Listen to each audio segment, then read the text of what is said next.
Hello student, good morning. आज हम हमारी कक्षा 6 की इकाई नंबर 6 जिसका नाम है न्याय, और इस कहानी में चातुर्य की बात की गई है। एक मित्र यात्रा पर जाते वक्त अपने सोना मोहरों को मित्र के वहाँ तेल के डिब्बे में छुपा कर रख जाता है, और यात्रा से वापस आने पर उसे अपनी मोहरें नहीं मिलती और वह काजी से फरियाद करता है। और अंत में हसन नाम का एक लड़का जो अपनी चतुराई से सच्चा न्याय करता है। तो ऐसी रोचक कहानी को लेकर हमारी ये न्याय इकाई है। तो आज हम इस इकाई का वाचन करेंगे और समझेंगे। पुराने ज़माने में इराक की राजधानी बगदाद में एक व्यापारी रहता था और नाम था उसका अली ख्वाजा। व्यापार करते करते जब उसके पास 1000 सोने की मोहरें इकट्ठी हो गई तो उसने मक्का शरीफ जाने के निश्चय किया। क्योंकि वह अकेला रहता था तो उसने अपनी जमा पूंजी अपने मित्र के यहाँ रखने का निश्चय किया। यात्रा के खर्च के लिए उसने 500 मोहरें अलग रख दी और फिर एक घड़े में बची हुई मोहरें डालकर उस पर तेल भर दिया। अली ख्वाजा पड़ोस में अपने मित्र वाजिद के घर गया और उसको अपनी यात्रा के बारे में बताया और कहा कि यह तेल का घड़ा मैं आपके घर रख कर जाना चाहता हूँ। मक्का से लौटकर मैं ले लूँगा। वाजिद ने अपने तहखाने की चाबी उसे देते हुए कहा, आप अपना घड़ा तहखाने में रखाइए और जब आप लौटेंगे तो उसी स्थान से ले लीजिए। अली ख्वाजा घड़ा रखकर यात्रा के लिए निकल गया। इस कहानी में एक अली ख्वाजा नाम का जो व्यक्ति है वो नक्की करता है कि उसे यात्रा करने जाना है, लेकिन यात्रा करने वक्त वो ज़्यादा धन अपने पास नहीं ले सकता। इसलिए वो अपने थोड़ा सा धन, लेकिन जो उसने मोहरें बचा कर रखी थी उसमें से 500 मोहरें वो अपने साथ ले जाता है और बाकी मोहरें एक घड़े में डालकर उस पर तेल भरकर अपने मित्र जो अपने पड़ोस में रहता है उसके वहाँ वो छोड़ने के लिए जाता है। वो चाहता है कि वो अपने मित्र को वो न बताए कि इसमें सोना मोहरे है, तो इसलिए उसने अपने मित्र को बताया कि ये तेल का घड़ा है जो मैं तुम्हारे घर रख कर जाता हूँ और यात्रा के वापस आने पर मैं उसे ले लूँगा।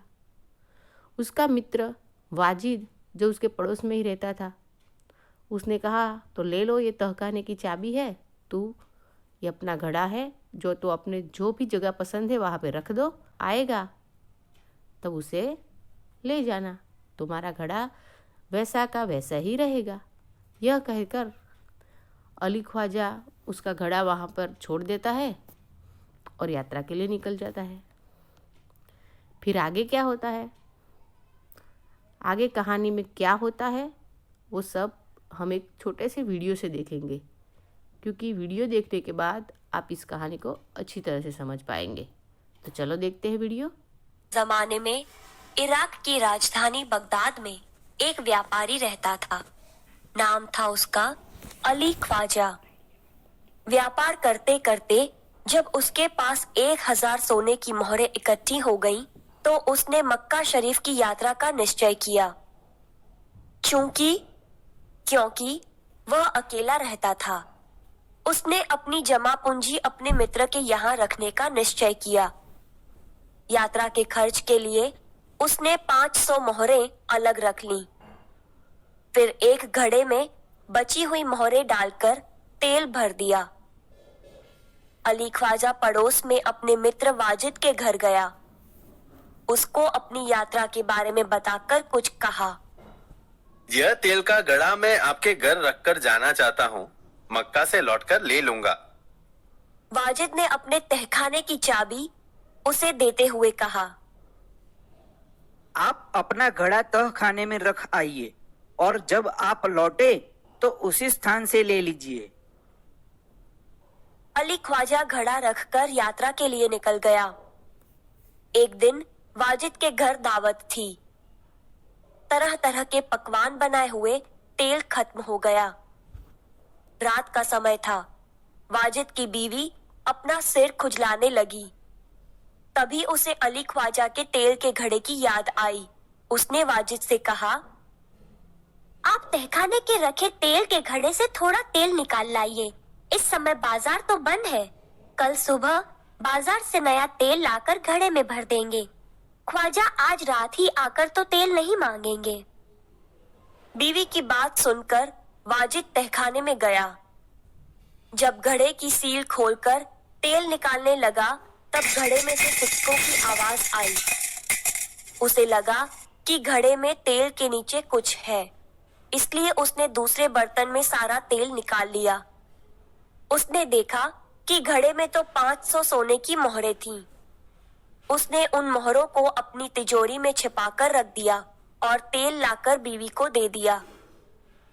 अगले दिन उसने बाजार से नया तेल लेकर घड़े में भर दिया। उसे वैसे ही सीलबंद कर दिया जैसे कि ख्वाजा अली ने किया था। कुछ दिनों के बाद ख्वाजा मक्का की यात्रा से वापस आया। घर में अपना सामान रखकर वह सीधा वाजिद के घर गया और अपनी यात्रा की सारी बातें बताई। फिर तेल का घड़ा लेकर वह घर आ गया। जब उसने घड़े का तेल निकाल कर देखा तो उसके पैरों तले जमीन ही खिसक गई। वह सिर पकड़कर बैठ गया क्योंकि उसमें एक भी सोने की मोहर नहीं थी। वह सोचने लगा, अब क्या किया जाए। वह उल्टे पांव वाजिद के घर गया और अपनी मोहरें मांगने लगा। तेल का घड़ा आपको उसी स्थान से मिला जहां आप रख कर गए थे। मैंने तो उसे हाथ भी नहीं लगाया। मैं कैसे मान लूं कि उसमें सोने की मोहरें थी। दोनों मित्रों में कहासुनी होने लगी। दोनों का झगड़ा सुनकर आसपास के लोग इकट्ठे हो गए। उन्होंने जब झगड़े को बढ़ते हुए देखा तो ख्वाजा से कहा कि आप काजी की अदालत में जाइए, वह ही आपके झगड़े को मिटा सकता है। ख्वाजा ने काजी की अदालत में अपनी बात रखी, परंतु पक्के सबूतों के अभाव में उसे वहां से निराश लौटना पड़ा। तब उसने बगदाद के खलीफा के यहाँ अपील की और न्याय मांगा। खलीफा ने उसकी अपील स्वीकार कर ली। खलीफा ने सारे मामले पर विचार करने के लिए कुछ समय चाहा। 1 सप्ताह बाद का समय सुनवाई के लिए दिया गया। ख्वाजा और वाजिद का किस्सा अब प्रख्यात हो गया था। खलीफा एक दिन अपना वेश बदलकर शहर में घूम रहे थे। तभी उन्होंने कुछ लड़कों को न्यायालय का खेल खेलते हुए देखा। वह छिपकर उनका खेल देखने लगे। उन्हें लगा कि जो लड़का न्यायाधीश बना है बड़ा समझदार है। वह जिस तरह न्याय कर रहा है बिल्कुल ठीक है। इसलिए उन्होंने उस लड़के को अपने पास बुलाया और उसका नाम पूछा। खलीफा ने कहा, मेरा नाम हसन है। मैंने तुम्हारा खेल देखा। तुम बहुत समझदार हो। कल हमारे दरबार में आना। अगले दिन खलीफा के दरबार में अली ख्वाजा, वाजिद और हसन उपस्थित हुए। हसन, तुम इन दोनों के झगड़े का किस्सा सुनो और बताओ कि इनमें से कौन सच बोल रहा है। हसन ने दोनों की बातें ध्यान से सुनी। फिर उसने 2 तेलियों को बुलवाया। थोड़ी देर में 2 तेली आ गए। आप इस घड़े के तेल की जांच कीजिए और बताइए इस घड़े में तेल कितना पुराना है। दोनों तेलियों ने बारी बारी से तेल को देखा, सूंघा और चखा, फिर अपना निर्णय दिया। घड़े का तेल 2 महीने पुराना लगता है, इससे ज्यादा नहीं। तेलियों की बात सुनकर वाजिद तो घबरा गया। अली ख्वाजा खुश हो गया। हुजूर, मैं तो 6 महीने पहले मक्का की यात्रा करने गया था, तभी मैंने तेल खरीदा था। तेलियों और अली ख्वाजा की बात सुनकर सबको वास्तविकता का ज्ञान हो गया। खलीफा को न्याय के लिए सबूत मिल गया था। खलीफा ने हसन को धन्यवाद दिया और वाजिद से कहा, आपने अली ख्वाजा के गड़े से तेल और मोहरें निकाली है। आप उन्हें वापस कीजिए और चोरी और विश्वासघात के अपराध की सजा भुगतिए। खलीफा ने हसन को बहुत सारा पुरस्कार दिया। खलीफा के दरबार में उपस्थित सभी लोगों ने हसन की सूझबूझ और न्याय की भूरी भूरी प्रशंसा की।